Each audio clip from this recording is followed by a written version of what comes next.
Avant de découvrir l'or, il faut franchir ce bloc d'acier étincelant, cette muraille de 7 tonnes. Passer cette porte blindée, on pense déjà toucher le métal précieux. Non, c'est simplement l'antichambre. Il faut être patient et descendre encore à 26 mètres sous terre. Et devant nous, une seconde porte colossale.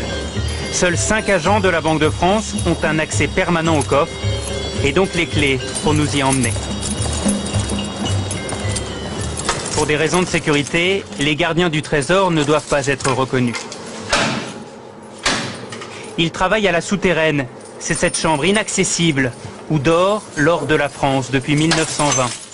Pendant 4 ans, 1000 ouvriers ont construit cette forteresse souterraine. Dans la souterraine de la Banque de France, l'or se présente sous 2 aspects. Vous avez la barre, elle pèse 12,5 kg. Cela représente à peu près 250 000 €. Et vous avez quelque chose de beaucoup plus léger, le lingot. Le lingot pèse 1 kg pour à peu près 20 ou 25 000 €. Et au total, 2500 tonnes d'or reposent sur ces étagères. Cela représente 54 milliards d'euros. Depuis 5 ans, le stock a diminué. La France a vendu 500 tonnes d'or pour acheter des devises en dollars et en yens. Et alors, c'est quoi votre travail ici? On est manipulé énormément. Nous sommes que 3 en France à le faire. Et ça vous fait quoi de manipuler de l'or? D'abord c'est beau, et puis c'est mythique. Il faut le voir, il faut l'entendre aussi, parce que on dirait du cristal.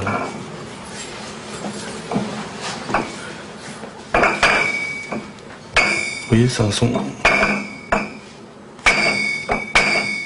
Et tout cet or a bien failli être volé.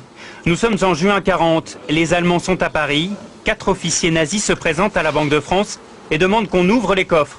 Oui, mais ils sont vides. L'or est déjà sur les routes. Il y a 2800 tonnes d'or à évacuer, ce qui est considérable.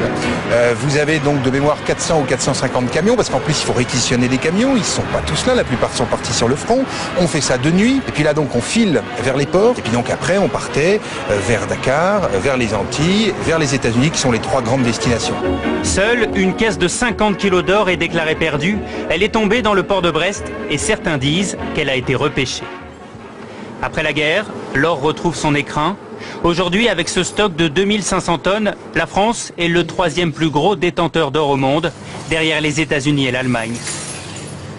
Cet or, c'est la forme ultime de paiement dans le monde. Donc, ça fait partie de ce qui donne le crédit à la France, à l'économie française. C'est de la monnaie sous une autre forme que nous gardons précieusement contre tous les vols, toutes les tentations qui pourraient exister.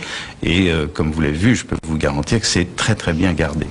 Jamais des cambrioleurs n'ont essayé de rentrer. C'est de toutes les manières impossible.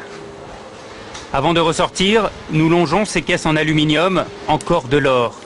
Et puis, au détour d'une salle, des sacs de pièces sonnantes et trébuchantes. Des dollars qui rappellent la ruée vers l'or. Notre voyage au royaume de l'or aura duré 2 heures, avant de remonter vers le monde extérieur.